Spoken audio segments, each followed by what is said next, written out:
bonjour à toutes et à tous. J'ai le plaisir aujourd'hui d'accueillir Vincent Viau. Vincent, bonjour.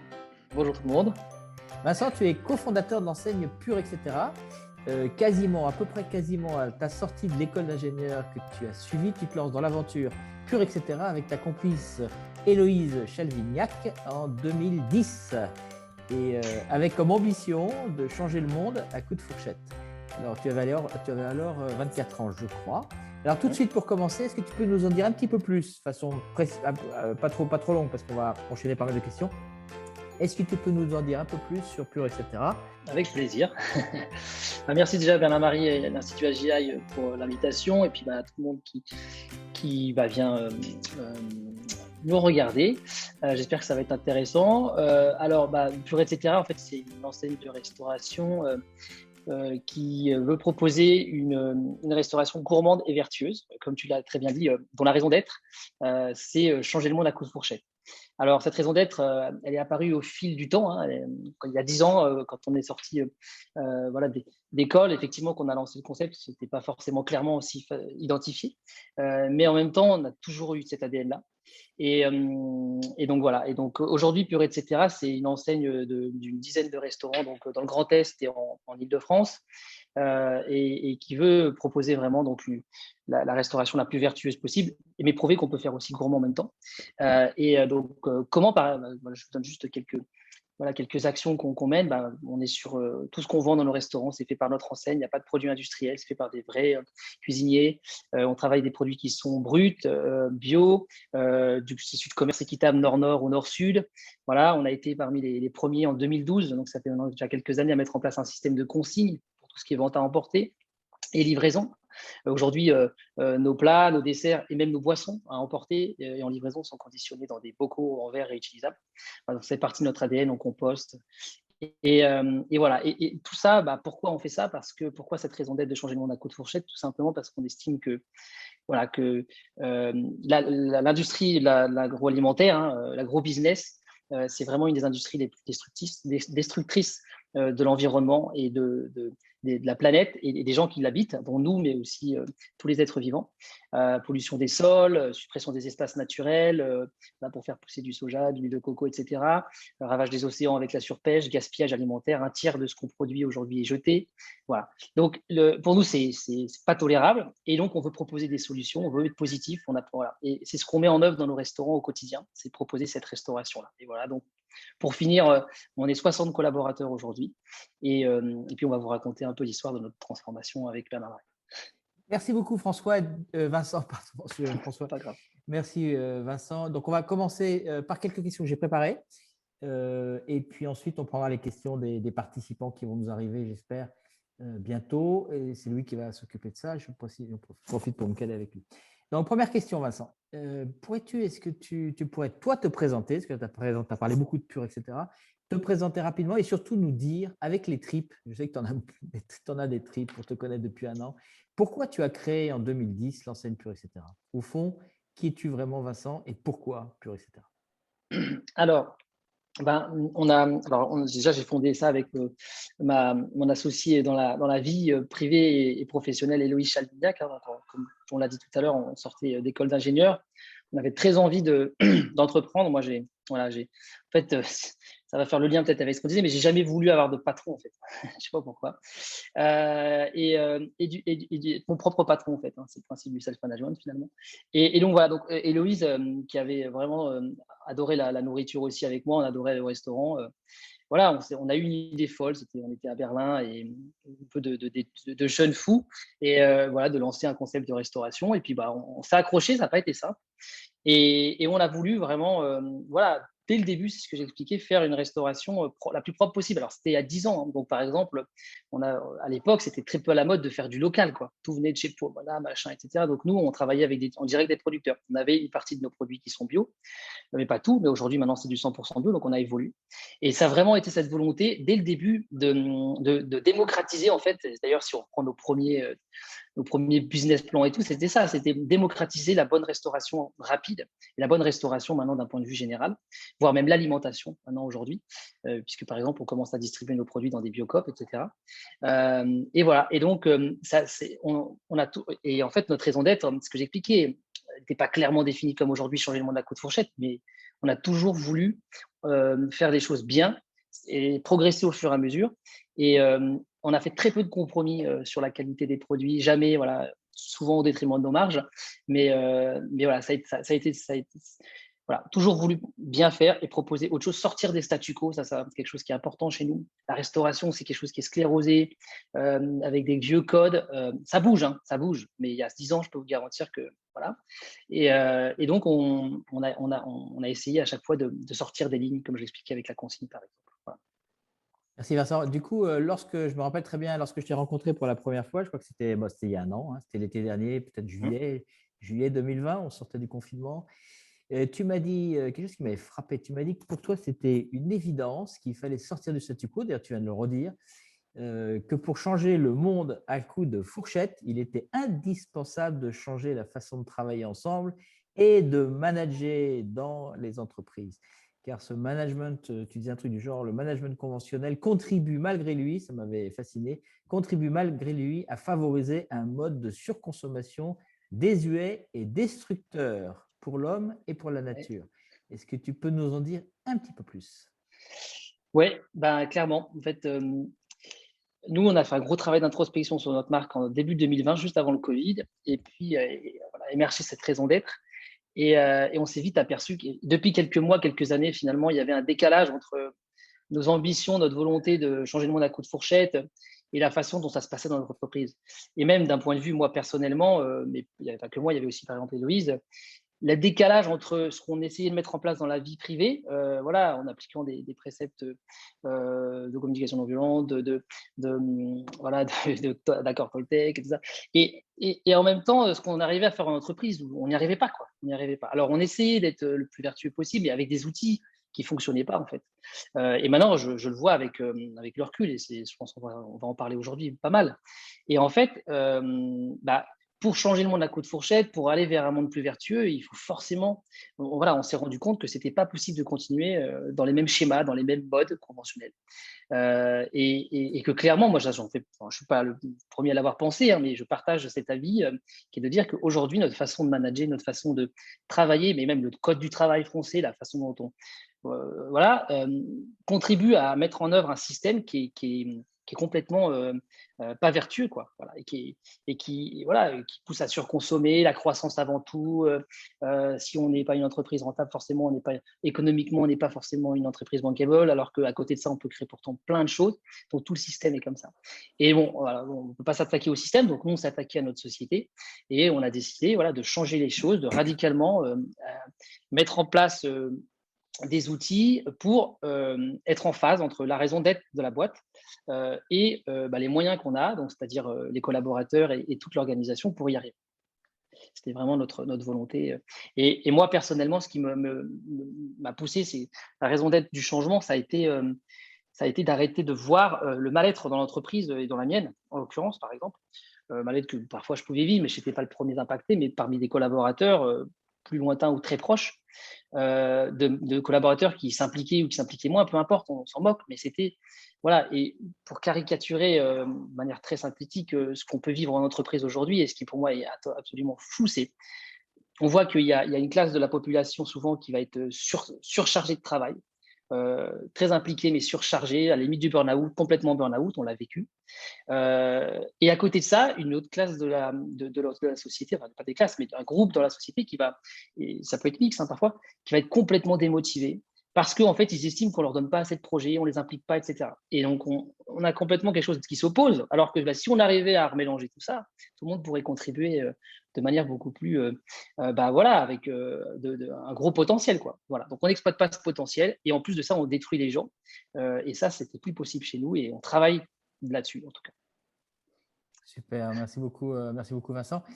Du coup, on a convenu ensemble de centrer notre conversation, parce qu'il y a plein de thèmes qu'on pourrait choisir d'évoquer, d'explorer avec vous, mais on a convenu de centrer notre conversation d'aujourd'hui sur le thème des défis et des clés du self-management, puisque c'est l'objectif que vous êtes fixé pour être en ligne avec ce que tu viens de dire.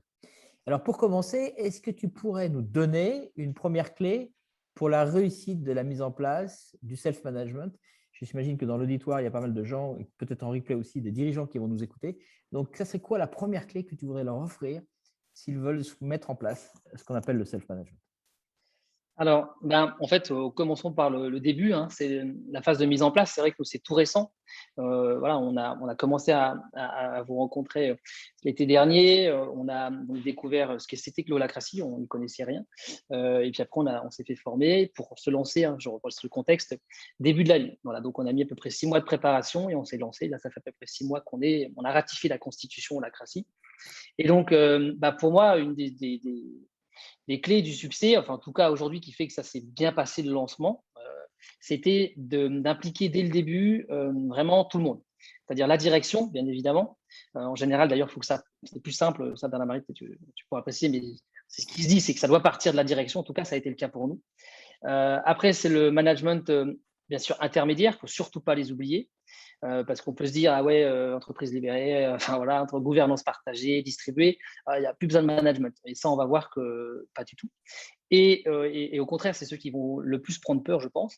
Et les collaborateurs aussi. Il ne faut pas se dire, bah oui, de toute façon, ils n'ont pas leur mot à dire. Hein, ce serait quand même contradictoire avec la démarche. Il faut vraiment penser à tout le monde. Et nous, c'est ce qu'on a fait en y allant petit à petit. On a déjà, bien sûr, on s'est assuré que, on va dire, l'ancien CODIR, 6, 7, 8 personnes, on est 60, étaient en phase avec là où on voulait aller. Donc, OK, on teste, on va voir l'holacratie si ça nous plaît. Après, on a intégré le management intermédiaire opérationnel en lui faisant découvrir aussi l'outil, comme nous l'avait fait après. Et après, comme on a décidé, on s'est dit, bon, bah ouais, on va peut-être y aller, allez, on va quand même demander l'avis aux collaborateurs. Et ça, je pense que ça a été important de demander l'avis. Donc, on a fait, en fait, on les a, AGI les a accompagnés, les a formés. Et c'était très bien que ce soit eux plutôt que nous, parce que c'était vraiment complètement, voilà, indépendants, quoi. Voilà, ils apportaient des outils et nous, on n'avait rien à voir, la direction. Donc, peut-être moins de méfiance ou de défiance au début, ce qui peut être normal dans des entreprises conventionnelles, parce qu'on était loin d'être parfait. Et, et puis, après ça, sondage. Et est-ce que vous voulez y aller? Et ça, ce que je trouvais intéressant, c'était les deux questions. Est-ce que vous voulez y aller? Est-ce que vous voyez un intérêt pour vous, personnellement? Est-ce que vous voyez un intérêt pour l'entreprise? Ça a été radicalement oui, quand même, hein, quasiment, je crois, 80-90%. Donc, on y a été.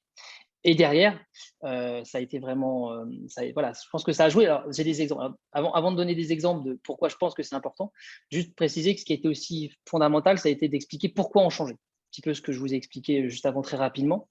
La raison d'être, ce qu'appelle voilà, Bernard-Marie, l'Institut AGI, la raison d'être tripale du changement, de transformation. Parce que finalement, si on n'y va pas, si on ne leur explique pas, ils peuvent se dire, mais attends, mais pourquoi on nous demande ça, quoi? Vous êtes gentil, mais pourquoi? Voilà. Tout simplement, il y a des questions qui seraient légitimes. Donc nous, on a pris un peu de temps pour ça.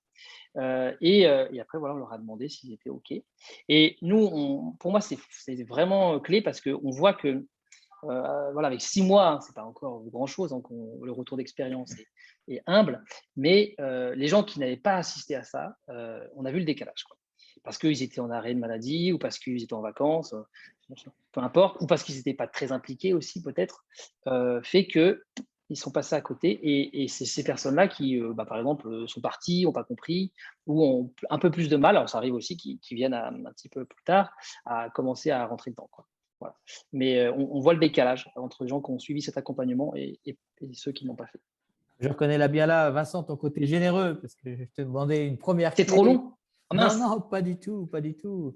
Je t'ai demandé une première clé, tu en as donné trois. En tout cas, moi, j'en ai noté trois. Donc, Ah bon, mais j'avais envie de rebondir sur une ou deux. vas-y. Donc, la première que j'ai notée, c'est la raison d'être profonde ou tripale du changement. On vient de faire l'exercice avec une autre entreprise, là, justement, ce matin, avec Louis. Pourquoi c'est important et tu l'as fait. Peut-être tu pourras donner quelques éléments. D'ailleurs, c'est intéressant peut-être que tu dises, toi, pourquoi tu voulais vraiment ça de façon tripale. Tu en as déjà un peu parlé, mais peut-être que si tu veux compléter, tu pourras le faire. Donc, c'est important la raison d'être tripale et profonde du changement parce que j'ai constaté qu'il y a beaucoup d'entreprises qui ne faisaient pas cet exercice. Donc, ils entreprenaient une transformation majeure comme celle de mettre en place ou d'adopter un truc comme Holacracy ou de libérer leur entreprise ou d'en faire une organisation opale. Et puis, quand tu leur demandes, tu demandes aux dirigeants, mais pourquoi tu fais ça? Et ils te répondent, bah, voilà, pour responsabiliser les gens, pour aller vers self-management, pour faire de la gouvernance adaptative, agile, enfin tous les mots qui traînent aujourd'hui sur le net, pour libérer son entreprise. Et ça, l'expérience montre que ça ne suffit pas parce que ça ne donne pas d'énergie. Il n'y a pas d'énergie dans ce que je viens de dire, c'est mental. Donc, c'est intellectuellement brillant, probablement, puisque tout le monde le dit, donc ça doit être brillant, mais pour autant, ça lève aucune énergie. La question ici, c'est que ce genre de transformation qui parle de changer la façon de structurer le pouvoir, hein, l'exercice du pouvoir, donc c'est un changement, explicite de la structure de pouvoir, donc de la culture. Enfin, c'est des changements énormes. Pas au plan du business, mais autant de la culture, autant de la formation, la façon de s'organiser. Ça nécessite beaucoup d'énergie, ça ne se fait pas du jour au lendemain. J'étais encore il n'y a pas très longtemps avec une entreprise qui pratique l'holacratie depuis 7 ans maintenant et qui n'est pas encore arrivée au bout. Donc, ça dure, c'est long et c'est pour des bonnes raisons. Et du coup, le truc qu'on a trouvé qui est à peu près évident maintenant, en tout cas qu'on regarde systématiquement, on invite tous nos dirigeants, on l'a fait avec toi, mais on le fait avec tous les dirigeants qu'on accompagne, c'est de dire, mais au fond, pourquoi derrière la brillante démonstration, gouvernance agile, responsabilité, etc., pourquoi au fond, dans tes tripes profondément en toi, pourquoi c'est important de changer? Et quand vous creusez, ça ne dure pas forcément très longtemps, ça peut être un accompagnement qui dure un quart d'heure. Quand vous creusez le pourquoi, vous arrivez à toucher la raison d'être tripale, qui est unique, évidemment, qui est singulière, qui dépend, qui est inhérente, qui est partie prenante, qui appartient au dirigeant, à la personne source. Et là, quand on y est, ça donne beaucoup d'énergie. Je prends un exemple dans une entreprise, pour ne pas prendre pur, mais un autre exemple d'une autre entreprise, 150 personnes. Le dirigeant voulait responsabiliser, mais quand je dis, mais pourquoi, il s'appelle Pascal, mais pourquoi tu veux absolument adopter l'holacratie? Tu es en forte croissance, tu gagnes beaucoup d'argent, enfin, profitabilité nickel, tout va bien, super ambiance. Pourquoi t'embêter avec cette transformation? Et puis, il me répondait, au fur et à mesure qu'il me répondait, je creusais davantage. Mais pourquoi ça? Et puis, etc., etc. Vous avez compris le jeu, et ce qui fait qu'au bout de X, pourquoi, je ne sais plus combien, on est arrivé rapidement au bout de 15 minutes. À un moment donné, il s'est arrêté et il s'est mis en pleurs. Il s'est mis en pleurs parce qu'il a contacté quelque chose de vraiment très, très profond chez lui. Et ce qu'il a contacté, en l'occurrence, c'est que en fait, il y avait une culture au départ, donc entreprise qui a été fondée il y a 15 ans, ils étaient 5 il y a 15 ans, et donc c'est une culture de gens extrêmement créatifs, c'est sur le web, etc., comme activité, je ne vais pas en dire plus. Et lorsque l'un des 5 avait une nouvelle idée, il l'a jeté en pâture dans la salle où ils étaient tous, et puis tout le monde rebondissait, ou l'achetait tout de suite, ou rebondissait, puis s'alignait pour le faire. Et que 15 ans plus tard, à 150, ça ne marchait plus du tout pareil. Et Pascal, il était complètement frustré, je me rappelle frustré, c'est là quand il a contacté, que sur certaines initiatives fraîchement lancées, il s'est rendu compte que quelques personnes qui auraient dû être au courant, qui auraient dû être porteurs de ces initiatives, ou être impliquées, embarquées, ne l'étaient pas. Et donc, il pleurait, en fait, il pleurait la perte, la nostalgie de la culture de départ qu'il voulait conserver, à juste titre, parce qu'elle correspond aussi à la culture de la communauté qu'il anime. C'est pour ça qu'il est tombé en pleurs. Et du coup, quand il l'a contacté et que je lui ai demandé ensuite, dans le deuxième clé que tu as apporté, qui est la concertation, il ne s'agit pas de communiquer avec les collaborateurs, il s'agit de concerter, de leur demander vraiment leur avis. Tu as utilisé demande d'avis, c'est vraiment ça. Encore faut-il leur donner suffisamment de biscuits pour qu'ils puissent se forger une opinion, bien sûr. Mais lorsque je lui ai demandé à ce dirigeant de présenter le pourquoi, la raison d'être tripale ou profonde, tripale et profonde du changement, et quand il a exprimé ce qu'il voulait retrouver avec ses tripes dans l'entreprise, quels que soient les mots qu'il ait utilisés, d'un point de vue énergétique, c'est passé. Il y avait une énergie très forte, très forte parce que très profonde. Et cette énergie, on en a besoin d'une part, évidemment, pour que les gens comprennent le changement, c'est l'enjeu de l'atelier de concertation, mais surtout pour que cette énergie accompagne dans la durée, parce que ça dure longtemps, la transformation, pour qu'elle puisse nourrir la transformation dans la durée. Tu veux ajouter un mot, peut-être, toi, sur ton expérience de la raison d'être tripale du changement, Vincent? Non, ça a été des moments assez émouvants, je sais pas, comme ça. Mais oui, quand j'ai livré, c'était sur plusieurs groupes, donc je l'ai fait 3-4 fois. À chaque fois, ça a été un moment intense et à chaque fois dans l'auditoire, il y a des gens qui ont été très touchés. Et voilà, c'était important comme moment, je pense. Et voilà, donc c'était un moment de. Voilà, c'est une des premières aussi moments où on va se montrer vrai entre guillemets dans l'entreprise. Peut-être, on va retirer notre carapace de dirigeant et donc je pense que ça touche beaucoup les collaborateurs. C'est marrant, ça a effectivement beaucoup plus touché aussi ceux avec qui je travaille depuis longtemps, au moins un an et demi. Les nouveaux, et forcément, ils me connaissaient moins. Donc là, c'est un moment hyper important et après, les gens en plus se l'approprient un petit peu, forcément. Donc c'est clairement, c'était hyper important de le faire, quoi. C'est clair. Merci pour ton témoignage. Du coup, je vois qu'il y a une question. Je vais faire un truc d'équilibriste. En même temps, on va rebondir sur la question du management. Il y a une question assez large. Avez-vous des collaborateurs réticents, les managers, et comment avez-vous fait? Avez-vous des départs? Je propose qu'on les apprenne on va répondre à ce spectateur anonyme, parce que je n'ai pas le nom du spectateur, à toutes ces questions. Et on va commencer par le management. Et je vais commencer par rebondir sur ce que je t'ai dit tout à l'heure sur la question du management. Effectivement, beaucoup de gens s'égarent par méconnaissance, sans doute. Bon, évidemment, ne prenez pas pour argent comptant ce que je raconte, mais c'est quand même le fruit d'expérience. Ça fait 12 ans qu'on expérimente sur plus de 120 organisations qu'on a accompagnées. Donc, on est arrivé à des conclusions qui sont quand même assez solides et instruites. Et une des conclusions à laquelle on est arrivé il y a quelques années, on aurait rêvé d'ailleurs d'avoir une autre conclusion, mais la réalité fait que c'est que le self-management passe par l'excellence managériale. Contrairement à ce qu'on pourrait croire, puis tu pourras donner ton expérience là-dessus, Vincent, mais contrairement à ce qu'on pourrait croire, le fantasme d'éradiquer le management, d'avoir des organisations horizontales, sous-entendu aucun manager, c'est pas réaliste, c'est pas vrai, ça marche pas comme ça, et que souvent d'ailleurs ceux qui parlent de ça n'ont pas forcément une grosse expérience en la matière. Ça, c'est mon côté un peu taquin. Donc, regardez à qui vous parlez et regardez ce qu'il a fait derrière avant. En fait, la réalité, c'est qu'il y a besoin de plus de management que moins. Management différent sous une autre forme. Et du coup, je vais te laisser la parole tout de suite, mais je fais le lien avec le spectateur anonyme. Enfin, on va continuer à trois. Et du coup, la première chose, et Vincent l'a dit tout à l'heure, une des premières choses à faire, qui fait partie des défis ou des facteurs clés de succès pour la mise en place d'un self-management, c'est d'avoir un espace que nous on appelle mise en mouvement avec les managers. C'est-à-dire que dans les premiers, évidemment, la direction d'abord, mais avec les managers, et ce qu'on a fait aussi avec Pure, d'embarquer pendant un temps suffisant l'ensemble des managers dans une mise en mouvement pour leur expliquer dans les tripes ce que c'est que mise en place d'holacratie ou d'un management de ce type-là. Et c'est important et ça se fait pas en 5 minutes. Hein. Alors, nous, on l'a fait sous forme de 360, on le fait aussi sous d'autres formes, mais disons que c'est plusieurs demi-journées, voire ça peut être entre minimum 3-4 demi-journées jusqu'à 8, et au cours desquelles on va essayer holacratie avec le management pour que non seulement le management se rende compte et découvre par les tripes et par l'expérience plutôt qu'intellectuellement ce que c'est qu'holacratie, ce nouveau type de management, et qu'en plus, ils puissent exprimer toutes leurs objections. Parce qu'à juste titre, les managers, à force d'entendre on va éradiquer le management, peuvent avoir peur, et je serai à leur place, je ferai pareil. Évidemment qu'ils ont peur, ils peuvent avoir des réticences à adopter. S'ils écoutent ce qui est écrit sur le net, ils ne peuvent qu'avoir peur et craindre pour leur job. Effectivement, ils ont travaillé pendant longtemps pour être manager, mais au-delà du statut, en fait, ils ne sont pas là par hasard non plus. Ils sont capables de ressentir des choses que les autres ne ressentent pas, ce qui fait d'eux des gens qui sont devenus managers et que les autres ne l'étaient pas. Donc, c'est important de travailler avec eux. Et souvent, puis je vais te laisser la parole, mais souvent, l'objection principale, c'est si on doit distribuer le pouvoir, partager, alors voilà, il y a un mot que je ne supporte pas, on parle de gouvernance partagée. Si on doit partager le pouvoir, c'est une énergie de pénurie, et ça prouve qu'on est passé à côté du changement de paradigme. Si on doit partager le pouvoir, comme aujourd'hui, c'est moi le manager qui ai le pouvoir, mais si je le partage avec d'autres, forcément, après l'avoir partagé, j'en aurai moins à la sortie. Et contrairement à ce que les gens peuvent croire, ce n'est pas que les managers veulent du pouvoir, mais ils ont besoin du pouvoir pour pour pouvoir satisfaire les besoins d'organisation qu'ils ressentent.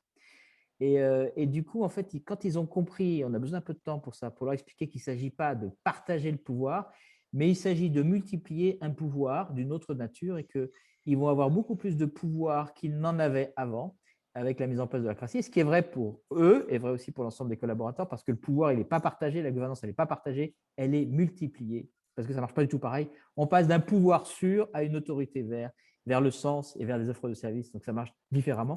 La notion de pouvoir est complètement changée. Alors, quelle était ton expérience à toi, Vincent, vis-à-vis donc sur la question des managers? Est-ce que tu as eu, on ira aux collaborateurs après, mais sur la question des managers, comment ils ont réagi, comment ils ont embarqué? Est-ce que tu as des choses à dire là-dessus? De manière, je pense, assez normale. Hein. D'ailleurs, au même moment où on prenait contact avec toi, on a fait nous une journée le 3 août, donc c'était presque, voilà, on n'avait même pas décidé d'aller en holacratie, on leur a dit voilà où on veut aller vers quelque chose de plus collaboratif, voilà les grands mots. Et forcément, là, ils ont commencé à avoir un peu. Moi, je leur avais presque à tous offert le livre que j'ai beaucoup aimé et qui a été un élément déclencheur de la LOU, Remote Organization. Mais où il parle de l'holacratie, mais pas que. Et c'est là où je l'ai découvert. Donc après, j'ai été voir AGI. Et en tout cas, donc forcément, ils ont eu ça. Et on l'a vu d'ailleurs après. C'est pour ça qu'effectivement, la première étape, ça a été le 360, où ils ont découvert un peu plus l'holacratie. Et déjà, c'est vrai que ça les a un peu rassurés. Mais moi, je sais qu'il y a des gens qui, aujourd'hui, sont parmi les plus empuissancés, comme on appelle ça chez nous, enfin, en termes de self-management et de maîtrise de l'holacratie et d'envie d'y aller, et qui étaient les plus réfractaires au début. J'ai 2 personnes en tête. Et ça prouve à quel point, c'était normal, en fait, hein, parce qu'ils ne savaient pas où on voulait aller, quoi. Et donc, ça, c'est la première expérience, c'est que oui, ils ont eu un peu peur, et ça se comprend. Et d'ailleurs, ça s'est passé aussi au niveau de la direction, hein, parce que, qu'on disait, à un moment donné, ce que j'aime bien dans ce que tu dis, Bernard-Marie, et je le pense aussi pour moi un peu, et c'est vrai, on n'est pas là non plus par hasard. Enfin, il y a peut-être 1% ou 2% des managers ou des dirigeants qui sont là par hasard, mais on est là parce que on fait des choses, on sait des choses, et que un des grands risques de ce passage en entreprise, voilà, avec une gouvernance partagée, distribuée, multipliée, c'est qu'effectivement, si on met les managers de côté, on risque, ou la direction, on risque de perdre énormément dans la boîte, énormément, parce qu'ils savent des choses, ils font des choses. Et donc, du coup, il ne faut pas les mettre de côté. Et ça peut être une des craintes de la direction aussi. Et nous, ça l'était chez nous aussi. D'ailleurs, c'est pour ça qu'on est parti aussi en holacratie, parce qu'on était rassurés par le cadre qui était apporté et les outils qui permettaient d'éviter ça. Bon, ça, on y reviendra aussi peut-être plus tard. Et après, moi, une de mes prises de conscience pendant que je me suis fait former à l'holacratie à l'automne, ça a été de me dire, mais en fait, il faut impérativement que nos managers, ils sachent, ils découvrent ce que je suis en train de découvrir. Parce que s'ils ne pigent pas ça, on va passer à côté, quoi. Sur des changements de posture, sur le fait qu'effectivement, on n'allait pas leur demander de plus être des managers, on allait demander qu'ils changent un peu leur posture de manager pour apporter autre chose. Voilà, qu'un leader, si on résume, qu'ils devaient devenir des créateurs de valeur et de leaders. Et donc, c'était des rôles très importants. Et donc, c'est pour ça qu'on a décidé de leur faire suivre une formation à tous. Et juste sur Internet. Et du coup, pour qu'ils découvrent vraiment ces nouvelles postures. Voilà, donc, je pense, voulu aller assez vite plus loin avec eux. Et moi, je le regrette pas parce que, comme je le dis, aujourd'hui, on a des managers qui sont vraiment à fond dedans. Et ceux qui n'étaient pas forcément à fond dedans, ont pu le devenir, quoi. Alors, pas tout le monde, c'est toujours pareil. Des gens, mais ce qui est bien, c'est quoi là, on leur a aussi montré ce qu'on attendait d'eux. Et donc, par le biais de cette formation, c'est-à-dire, voilà, c'est ça qu'on va avoir besoin maintenant. Et donc, il y a une personne, en l'occurrence, bon, voilà, ça l'a pas fait, et puis elle a décidé de partir. Mais c'est pas grave, c'était naturel, ça s'est bien fait. Mais au moins, ça avait le mérite d'être clair. Voilà, on attend ça de vous. Si vous êtes OK, on y va. Puis si vous n'êtes pas OK, c'est pas grave, on part chacun de notre côté. Mais donc, c'est vrai que c'est fondamental de comprendre ça. Et cette nouvelle posture, alors là, on pourrait en parler pendant des heures, mais des managers, et d'ailleurs, moi, je me mets dans la boucle des managers, hein, puisque je ne fais que manager, finalement. Et cette nouvelle posture sur le leadership, le followership, voilà, c'est hyper puissant, quoi. Voilà, je ne sais pas si on en parlera plus tard, je pense. Oui, je ne sais pas parce que le temps passe vite, mais ouais, c'est vrai. Plus on avance, plus il y a des sujets qui s'ouvrent. Mais juste, moi, je reste centré sur le spectateur anonyme là, qui a posé la question et les managers. Donc, en fait, ce que j'entends, c'est qu'à part un manager, tous les autres ont embarqué et ils n'ont pas été réticents. Au contraire, ils ont embarqué et que tu allais plus loin. Tu t'es vite rendu compte qu'effectivement, former les managers à ce qui est attendu d'eux, j'ai bien entendu ce que tu as dit, et des nouveaux outils et des changements de posture est un facteur clé de succès pour la mise en place, pour aller vers self-management. Et donc, tu as investi à travers cette formation de l'ensemble des managers. Je peux rajouter un truc là-dessus, c'est les outils, effectivement, ça c'était hyper important, de découvrir des nouveaux outils pour nous aider à changer nos postures. Parce que c'est pareil, on peut se dire, allez, on va changer, mais bon, comment on fait, quoi. Ça, c'était bien. Et puis, il faut dire que c'est logique, finalement, parce que c'est qui manage au quotidien, c'est qui est là au quotidien. Et c'est finalement le self-management, l'holacratie, c'est un outil pour développer le self-management. Et le self-management, c'est quoi? C'est faire en sorte que tous les collaborateurs, hein, quels qu'ils soient, soient capables de s'autogérer dans leur rôle, etc. Mais qui est aujourd'hui le mieux placé pour développer et ce qu'on appelle créer des leaders, c'est le manager. Donc, s'ils ne sont pas déjà capables d'avoir compris ça et qu'ils n'ont pas des outils pour le faire, on n'y arrivera pas, quoi. Voilà. Et ça, on le voit au quotidien, quoi, clairement. Je passe du coq à l'âne et je réponds à une deuxième question de Jean. Qu'est-ce que vous entendez par raison d'être tripal? On en a parlé tout à l'heure et j'ai donné un exemple. Et là, on va vous envoyer, je ne sais pas si vous êtes sur… où est-ce que vous êtes? Probablement, vous êtes sur Zoom et Louis va vous envoyer une tribune qu'on a écrite sur le sujet. Je reviens sur la question du spectateur anonyme et les managers. Je reviens sur ce que tu as dit, Vincent. En fait, tu as parlé à un moment d'un truc vraiment important qui est en fait le manager. Maintenant, il sait maintenant ce qui est attendu de lui, ce qui n'était pas le cas avant. Manager, c'est une black box, c'est une boîte noire. Et donc, c'est stressant pour l'avoir été pendant longtemps, très, très, très longtemps. C'est hyper stressant parce que tu ne sais jamais quand tu as fini ton job et si tu as bien fait ton job. Et parce que ce n'est pas exprimé, d'ailleurs, c'est facile pour faire le test. Tu demandes à deux personnes différentes de définir ce que c'est que manager. Tu auras deux réponses très différentes, y compris les professeurs. Je me suis amusé avec ça en école dite de management, qui ne sont pas des écoles de management, mais de commerce ou de contrôle de gestion. Je leur demandais qu'est-ce que c'était qu'un manager. Il m'a dit, je suis embêté, donc je donne 3 philosophies. Donc, c'est vrai qu'il y avait des progrès à faire.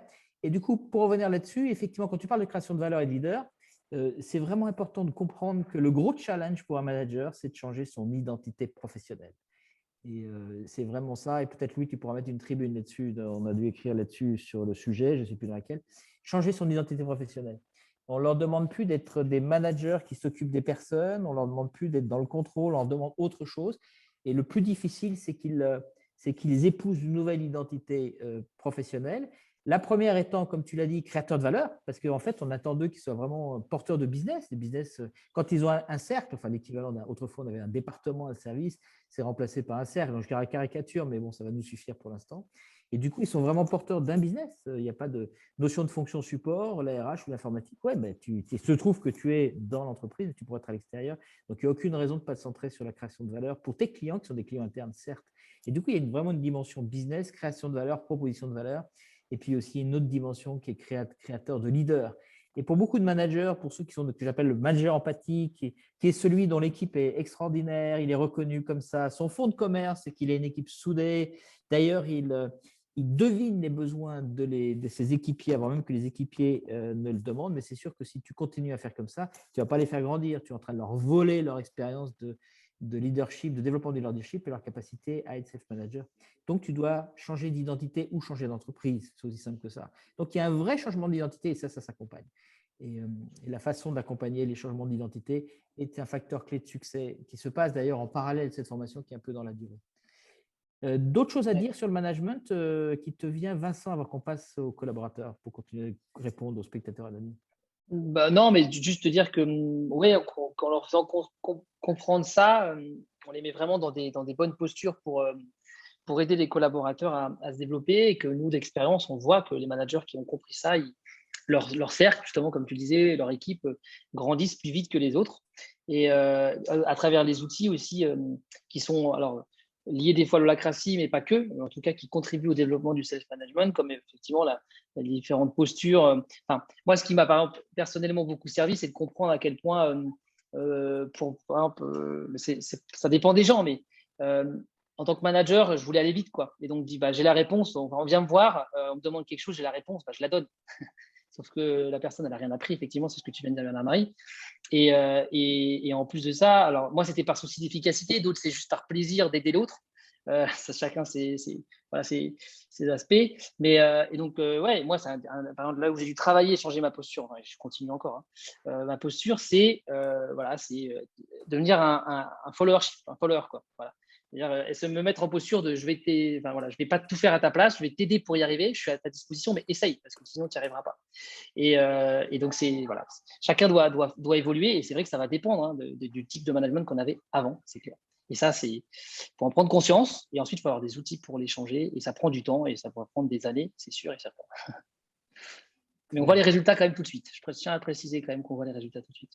Oui, d'ailleurs, on a quelques témoignages justement de managers de chez toi. Je pense à Marianne, je pense à Stécie. Il y a des gens qui ont témoigné. Donc, si vous pouvez mettre dans le module chat, Louis, la chaîne YouTube là, sur laquelle les gens, s'ils sont intéressés, peuvent aller écouter des témoignages de managers qui ont suivi cette formation et cette transformation de posture et d'identité managériale. Pour ce genre de changement, ça passe par un changement d'identité du dirigeant, ça passe par un changement d'identité des managers et ça passe aussi, ça fait la transition, par un changement d'identité des collaborateurs. Donc, on va peut-être aller sur les collaborateurs. Tu as introduit tout de suite, Vincent, au départ, la question des collaborateurs en disant la première chose à faire, comme ils sont quand même les principaux concernés, en nombre en tout cas, et que finalement, le facteur clé de succès de pratiquer ce truc qui s'appelle l'holacratie ou équivalent, c'est que justement, ils pratiquent. Et donc, ça ne marcherait pas si les gens ne pratiquaient pas. Donc, le minimum, c'est de leur demander leur avis, même si légalement, tu es le dirigeant, tu es le président, tu pourrais très bien, avec Héloïse, décider tout ça dans un coin de table. Vous avez eu la sagesse de donner suffisamment d'éléments à tous les collaborateurs, tous les puristes, hein, vous les appelez comme ça, tous les collaborateurs de Pure, etc. Vous leur avez donné suffisamment d'éléments pour qu'ils comprennent à la fois les enjeux de l'entreprise, la raison d'être tripale du changement, des éléments basiques sur l'holacratie et puis de les rentrer dans le concret de l'holacratie pour qu'ils puissent se forger une opinion sur est-ce que ça fait sens pour l'entreprise et est-ce que ça fait sens pour eux. Et puis, ça fait l'objet de sondages anonymes qui ont été compilés et qui vous ont permis d'asseoir une décision d'y aller.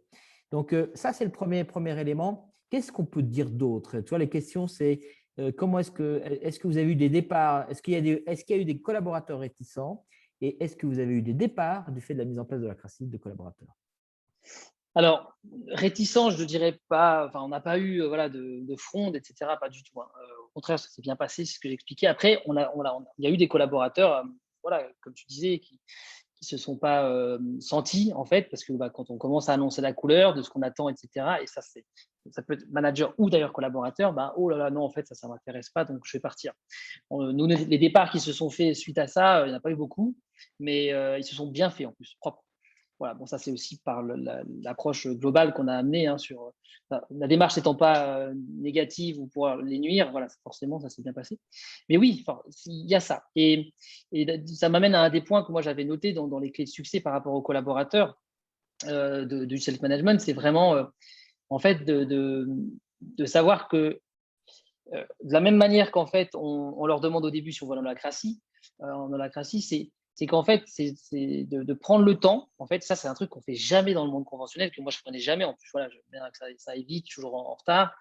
C'est de prendre le temps quand on va confier un rôle, une mission à quelqu'un, pour faire simple, mais un rôle, s'assurer qu'il a compris ce qu'on lui demande, déjà, ce qu'on va lui demander. Est-ce que tu as compris, là, je vais te donner ce rôle-là ou ces rôles-là. Et maintenant, on le fait quand on a des nouveaux collaborateurs qui arrivent, ce qu'on appelle un processus d'affectation dans les rôles, et ça prend plusieurs réunions. C'est étalé sur 2-3 mois. Et à un moment donné, c'est de lui demander, est-ce que tu es d'accord? Et ça, c'est pareil, je l'avais lu dans les bouquins, parce qu'on en parle dans d'autres boîtes qui ne sont pas forcément dans la crassie, des engagements chez Gore, ou même ailleurs. Et en fait, ouais, mais dans la crassie, on peut le faire aussi. Et le fait de le faire, c'est hyper important. Voilà. Est-ce que c'est ça les rôles? Tu as compris? On s'assure que tu as compris. Et après, c'est est-ce que tu es d'accord? Et est-ce que tu as compris? Ça, c'est le pouvoir de l'holacratie, qu'à travers ce rôle, du coup, tu es d'accord de prendre toute l'autorité qui t'est donnée à travers ce rôle et les responsabilités qui sont associées, bien évidemment, et l'autonomie, la prise d'initiative. Voilà. Et ça, c'est ce qui est après stipulé dans la Constitution, quels sont les attendus d'un leader de rôle, donc quand on est affecté dans un rôle. Mais prendre ce temps-là, on l'a vu, quand on l'a bâclé, il ne faut pas s'étonner, c'est là où ça a souvent, ça n'a pas raté à chaque fois, parce que des fois on peut corriger, mais là où ça a raté, en général, depuis 6 mois, c'est parce qu'on n'a pas pris le temps de bien expliquer. Et j'ai un exemple clair là, sur un rôle structurel, c'est encore différent, mais c'était un rôle de secrétaire. En lacratie, c'est structurel, donc on ne rentre pas dans le détail, mais voilà, elle a pris le rôle un petit peu à la va-vite, on ne lui a pas bien expliqué, et puis finalement, ça ne s'est pas bien passé, parce qu'elle ne faisait pas son taf, elle ne comprenait pas pourquoi on n'était pas content dans le cercle. Et puis, ouais, à un moment donné, on lui a expliqué, elle a dit non, je ne veux pas le faire. Bon, ok, c'est pas grave. Elle n'avait pas été embauchée pour ça. Mais c'est pour ça que maintenant, on le fait même dans l'affectation des collaborateurs. Ok, on t'a embauché pour ça, c'est ça, et puis est-ce que tu es ok? Voilà. Donc ça, c'est vraiment hyper important pour nous et on va continuer dans ce sens-là en tout cas. Cool. Du coup, j'ai envie d'ajouter par rapport à ce que tu viens de dire pour continuer cette conversation. On va creuser un peu le collaborateur. Et en même temps, je précise à Jean que je pense avoir répondu à la deuxième question, comment aider les collaborateurs à mieux adhérer au self-management, justement par l'atelier de concertation que j'ai rapidement évoqué tout à l'heure et que Vincent aussi a développé. Du coup, là, si je reviens maintenant sur la question des collaborateurs et du self-management, j'aime pas du tout ce mot collaborateur, les employés. Effectivement, il y a la question de l'accord. Il y a souvent quelque chose qui est une grosse contrainte, j'ai pu découvrir, c'est qu'il y a un peu d'inconscience dans ce mouvement de libération générale et qu'on pense, qu'on projette que, en tout cas le dirigeant projette, on peut comprendre pourquoi, que tous les collaborateurs ne demandent qu'à devenir des self-managers, ce qui n'est pas la réalité du tout. La grande majorité des collaborateurs ne veulent pas de self-management, au moins au début. Et la négation de ce déni de réalité peut causer beaucoup, beaucoup de tort. Donc, une des façons de le lever, c'est ce que vient de raconter, expliquer brillamment Vincent sur l'accord, leur expliquer quel est le rôle et est-ce que vraiment tu es d'accord pour ça. Un deuxième élément qui va avec ça, c'est la compétence, la gestion des compétences. Je suis navré de voir que dans la plupart des entreprises, ce n'est pas critique, c'est juste une observation. Je m'attendais à autre chose. C'est qu'en fait, la question des compétences est assez peu abordée. Même compétences métiers, alors souvent, ça reste, bon, je caricature, mais c'est souvent ce que je rencontre, ça reste souvent des choses qui sont au niveau de la sphère RH, assez peu opérationnalisées au niveau des cercles opérationnels. Mais là, en plus, il faut rajouter une compétence supplémentaire qui sont les compétences self-managériales, parce que ce qu'on demande en termes de changement d'identité, et là encore, c'est un changement d'identité, on demande toi, collaborateur, et d'ailleurs, les gens, la plupart des dirigeants ne le font pas. Mais je pense qu'un des facteurs clés de succès, c'est de demander aux collaborateurs, est-ce que tu es d'accord pour devenir un self-manager? Mais on va d'abord se mettre d'accord sur ce que ça veut dire.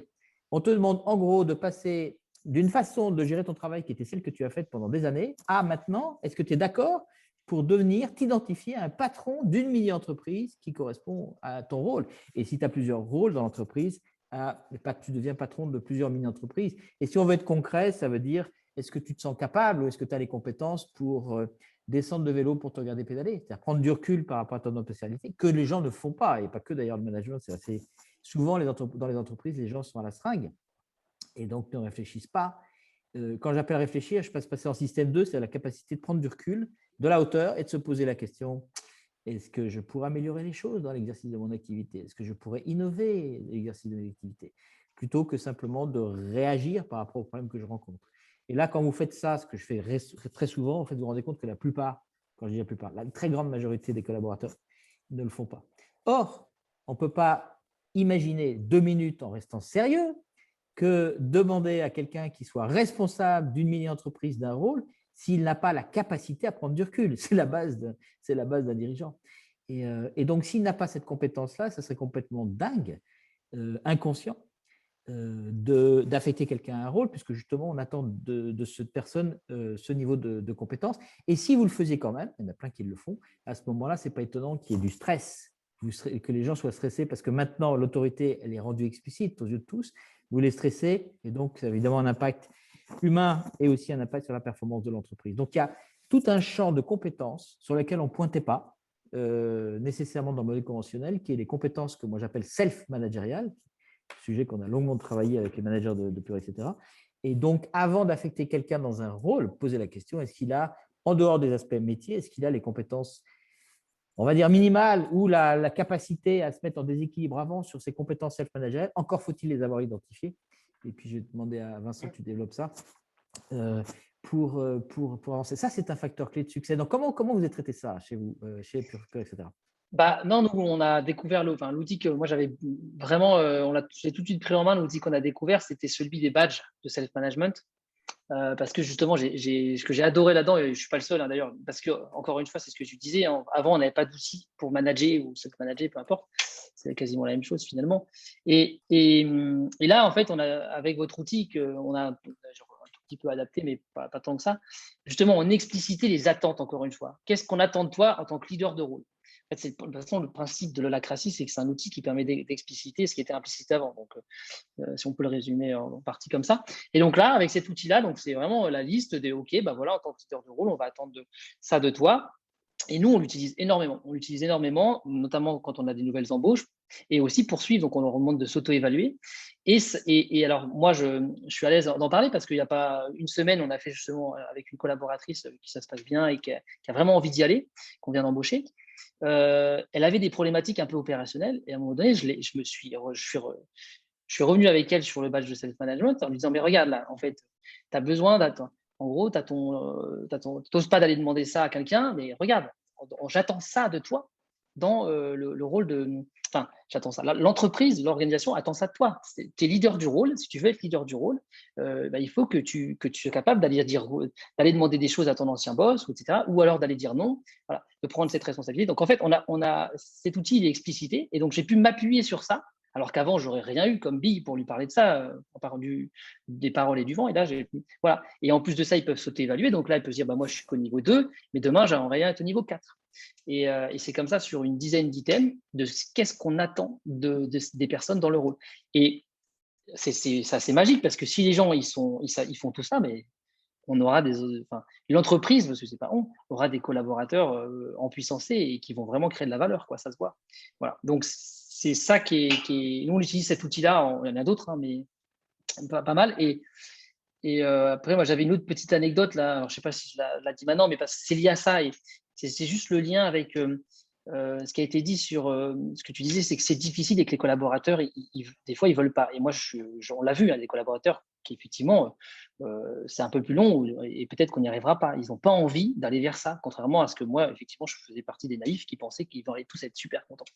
Et en fait, là, c'est la semaine dernière, une collaboratrice qui vient en triage comme ça et puis qui livre à quel point ça a été difficile pour elle. C'était vraiment pas une manageuse avant, mais le potentiel est en train de se développer. À quel point ça a été difficile pour elle parce qu'en tant que leader de rôle, elle a dû dire à quelqu'un qui était en apprentissage sur ce rôle qu'il ne ferait pas l'affaire. parce qu'en termes de compétences, ça n'allait pas. Et elle était mal à l'aise avec ça, en fait, parce et nous, on l'a félicitée, parce elle s'était comportée comme une leader de rôle, elle avait vu l'arrêté en face, elle avait aidé la personne à essayer d'y aller, et elle avait dû prendre cette responsabilité de dire, bah voilà, tu n'y arriveras pas, ça nuit au fonctionnement de l'atelier, donc il vaut mieux que tu ailles ailleurs et que tu fasses autre chose. Mais dans la boîte, hein, pour le coup, il a pris etc. en plus. Mais elle était hyper mal par rapport à ça parce qu'elle a dû assumer son autorité. Elle a pris son autorité, elle a dû l'assumer. Et du coup, c'était un changement de posture. Et donc ça, c'était un bel exemple aussi de pourquoi c'est difficile parce que ça fait peur. Et elle a eu le courage de le faire, mais il y en a peut-être d'autres qui n'auraient pas eu le courage de le faire tout de suite ou jamais. Voilà. Merci Vincent pour ces illustrations très très concrètes. Et du coup, pour tous ceux qui nous écoutent, Louis vous a envoyé l'outil dont Vincent parle depuis tout à l'heure, là, sur les compétences self-managériales qu'on a été amené à créer au fur et à mesure des entreprises qu'on a accompagnées. Du coup, on a une question qui est apparue et qui est en lien avec ça, c'est comment faire pour que des collaborateurs qui n'ont pas le temps de prendre le recul. Et là, la réponse est dans la question. Hein. La réponse est dans la question parce qu'un collaborateur qui dit qu'il n'a pas le temps, c'est justement un collaborateur qui est en train de vous dire « je n'ai pas encore les compétences pour être self-manager ». Est-ce que vous avez déjà rencontré un patron qui avait le temps de tout faire? Moi, non. J'ai créé 5 entreprises dans ma vie. Je ne sais pas pour toi, Vincent. Ce n'est pas possible de faire tout ce qu'il y a à faire. Donc, la question du temps n'a pas de sens. C'est qu'on n'est pas au bon niveau. La question, c'est donc dans les compétences, ça me permet d'aller plus loin. Dans les compétences self-managériales, il y a la capacité, la compétence à développer qui est de se dire de toute façon, je n'ai jamais le temps pour faire tout ce que j'ai à faire. Principe de base. Et donc, la question, ce n'est pas de courir après le temps, quitte à bouffer mon week-end, etc. Ce n'est pas la bonne stratégie. La bonne stratégie, c'est qu'est-ce que je mets en place dans mon organisation personnelle pour être en mesure de me centrer sur ce qui est plus prioritaire à chaque instant. Et puis, s'il y a des trucs qui ne passent pas, c'était les moins prioritaires, donc c'est moins grave. Et donc, cette compétence-là que je viens de décrire très rapidement, que peu de gens ont, parce que là, on touche un sujet assez perso qui est la question de l'organisation individuelle, c'est des sujets importants et c'est pour ça que ceux qui vont pouvoir apprendre ces compétences, et bien justement, quand Vincent disait que le manager, finalement, qu'on appelle leader de cercle, on s'en fiche, va maintenant à la fois être centré sur la création de valeur plurielle pour le cercle, pour créer de la valeur, des offres de valeur pour ses clients, internes ou externes. Il a aussi la charge d'accompagner, c'est pour ça que le self-management passe par l'excellence managériale, d'accompagner les collaborateurs pour qu'ils deviennent des leaders. Et notamment, justement, de leur apprendre ça. Et ça, c'est un sujet vraiment central qui est la question de la priorisation, de prendre des priorités, de prendre du recul sur le travail qui est à faire pour pouvoir… Et quand quelqu'un dit « j'ai pas le temps », c'est qu'il n'y est pas, ça c'est clair, ce n'est pas la bonne question. Tu veux dire quelque chose là-dessus, Vincent? Ça, c'est touchy, ouais. Parce que même nous, on y est encore dedans là. Et c'est difficile, mais oui, c'est ça. Et c'est voilà. Déjà, accepter que, de toute façon, oui, on n'aura pas le temps de tout faire. Et d'autant que dans des boîtes comme on essaie de développer avec l'Holacracy, c'est justement d'être plus agile, de libérer les projets. Donc, on aura encore moins de temps si tout fonctionne bien, parce qu'il y aura encore plus de projets qui vont naître. Donc, voilà, être capable de voir ça et de se dire, OK, on va s'organiser. Et c'est vrai qu'en holacracy, dans le self-management, c'est logique en fait. La capacité que les collaborateurs vont avoir à s'organiser et à gérer leurs priorités, oui, ça paraît, en fait, quand on le dit, ça paraît évident, mais c'est un grand facteur de preuve que la personne elle est capable de s'autogérer, quoi. D'ailleurs, on fait des liens avec la gestion des plannings, quoi. Je dirais, moi, c'est ce que je dis à mes collaborateurs. La pointeuse, c'est bien gentil, mais comment vous voulez être des leaders de rôle si moi, je dois passer mon temps à suivre votre temps de travail, quoi. Organisez-vous comme vous avez envie de vous organiser. Ce qui est important, c'est que votre rôle il soit réalisé, quoi. Voilà, donc c'est un peu lié, mais c'est un sujet qui est compliqué parce que pour le coup, c'est vrai que ça fait des années qu'on fonctionne comme ça et ça prend un peu de temps pour changer. Et je pense que c'est tout le système en plus qui est comme ça. Voilà, le burn-out, quand même un truc qui a explosé depuis une dizaine d'années et c'est lié à ça, quoi. C'est cette capacité à pas se rendre compte. Enfin, ok, on a tous du travail, mais est-ce que réellement, c'est comment on le vit qui fait qu'on va être en burn-out ou pas, quoi. Voilà, on n'est pas tous égaux là-dessus. Super, il y aura encore beaucoup, beaucoup de choses. Je pense notamment à la question de la responsabilité, dont on a beaucoup parlé récemment. Qu'est-ce qui fait qu'il y a des personnes qui sont… La responsabilité vue sous l'angle de l'énergie, qu'est-ce qui fait qu'il y a des personnes qui n'ont pas de souci pour prendre et porter l'énergie de la responsabilité comme s'ils s'enveloppaient d'une cape invisible de la responsabilité. Il y a quelque chose de très incarné, qui fait qu'ils ne vont rien lâcher, qui fait qu'ils vont donner leur meilleur, prendre des risques et assumer.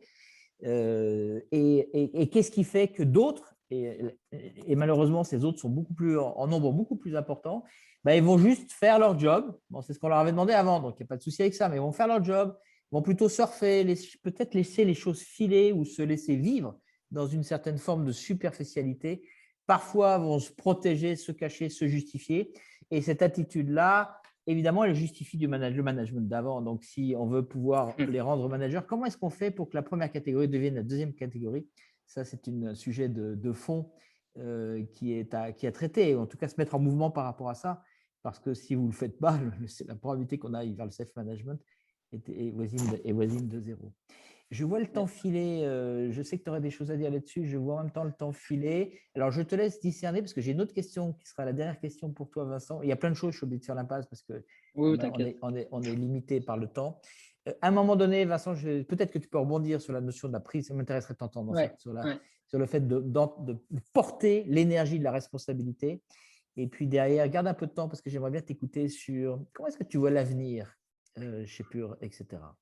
Donc, énergie de la responsabilité et puis comment tu vois l'avenir pour Pure, etc. L'énergie, ouais, c'est vrai que c'est un sujet qui est hyper intéressant parce qu'on commence à voir ce que je disais sur la collaboratrice là, qui a pris cette initiative il y a quelques mois, elle ne l'aurait jamais fait, jamais. Et donc là, elle a porté clairement la responsabilité. Alors elle, c'est une des premières à le faire, mais on voit qu'il y a des prémices chez d'autres collaborateurs. Et je pense que c'est clair que c'est très difficile pour certaines personnes parce qu'ils n'ont jamais appris comme ça, quoi. C'est le système qui a fait, c'est leur éducation. Moi, je sais que par exemple, j'ai aucun problème à le faire. C'est peut-être aussi pour ça que j'ai créé dans une entreprise, etc. Et il y a d'autres personnes, voilà, et peut-être que si dans leur expérience passée, elles ont pris des claques dans la tête et du coup, elles se sont protégées. Et c'est souvent d'ailleurs le cas. Et donc, il faut vachement travailler là-dessus. Et moi, ce que je trouve génial, encore une fois, c'est que l'holacratie, c'est un super outil pour ça, pour aider à ça, parce que en fait, on crée le cadre protecteur. Enfin, il y a le cadre protecteur et il y a les permissions. Alors, on ne va pas rentrer dans la technique, mais c'est notamment le cadre protecteur qui te dit, voilà, dans ce rôle, tu as autorité pour le faire. Donc, de toute façon, si tu le fais, personne ne va venir te taper dessus. Et si on vient te taper dessus, il y a un problème quelque part, quoi. Donc, tu vas pouvoir, voilà, tu seras protégé. Et ça, déjà, ça permet à certaines personnes de se décomplexer. Mais on a bien vu que dans ce cas-là, ça n'a pas suffi parce que la personne s'est quand même sentie mal, parce que c'était toute la culture qu'on a engrangée. Donc, et c'est pour ça que je pense que ça prend du temps. Voilà. Donc, à mon avis, l'holacratie, c'est un super outil pour ça, tout ce qu'on peut mettre en place à côté. Mais après, il faut accepter que ça va prendre du temps. Et là, c'est là où après, ça touche à d'autres notions, des notions de CNV, des notions de droit à l'erreur. Oui, tu prends une initiative, tu te trompes, je ne vais pas t'en mettre une derrière tout de suite parce que sinon, la personne, elle jamais, voilà, on va refaire 4 pas en arrière, quoi.